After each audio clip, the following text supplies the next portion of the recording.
Bugün mən yenə sizlərlə sağlamlıqla danışmaq istəyirəm. Mövzumuz isə qan dövranıdır.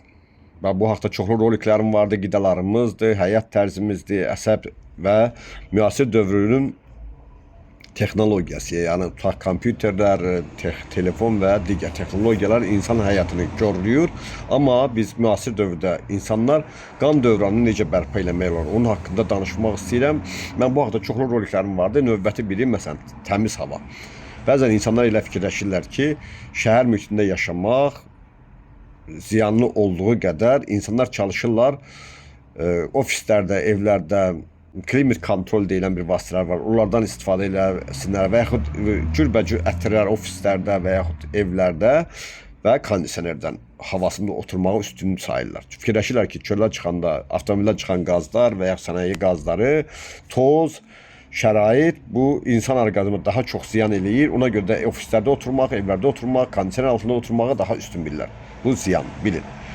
Bizim bədənimiz özünü təmizləyə bilən bir orqandır. Onun üçün sadəcə kömək eləmək lazımdır. İnsanlar bəzən ofisdə oturmaqdan çox havaya çıxmalıdır. Yəni eyvanınıza, balkonunuza, şəhər şəraitində yaşayırsanız elə eyvana çıxmaq olar. Çirkli havadan qorxmayın. Ən içdəki pis hava, yəni çirkli hava evdəki kondisioner havasına və ya evdəki cürbəcür ətirləyici vasitələrdən onlardan 1000 dəfə yaxşıdır. Orqanizm onları təmizləyəcək. Ona hesablanıb narahat olmayın. Çalışın mümkün qədər, imkan yoxdursa şəhərdən çıxmağa, şəhər qırağına çıxmağa və yaxud harasa istirahətə getməyə, imkan yoxdursa şəhərdə olduğunuz vəziyyətdə çalışın.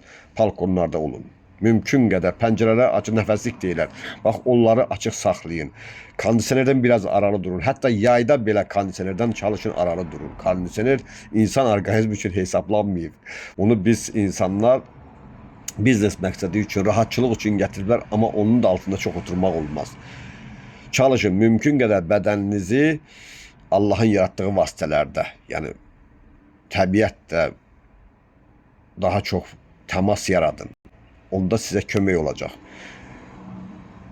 Qanı təmizləyici başqa bir orqan yoxdur. Dünyada qanı təmizləyən, qanı bərpa edən bir nəsə dava dərman istehsal olunmayıb hələ. O hamısı görünənlər, satılanlar, təbliğ olunanlar, onlar bəli rahatçılıq yaradır, müvəqqəti qanı sulandırır, qanı duruldur. Ancaq sonrası daha əngəlli bir xəstəliklərə gətirib çıxarır. Çalışın təbii yolla.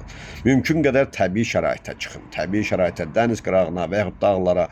Yoxsa bu da elə bu Abşeron, məsələn, Bakı şəhərinin ətrafındakı kəndlər var. Biraz ətraflara çıxın. Bax, saray var, Novxanı var. Çox da uzaq deyil. Yəni maşınla orada 5 dəqiqə, 3 dəqiqə, 10 dəqiqəlik bir məsafədir. Çalışın təbiətə çıxın. Qanınız bərpa olunacaq.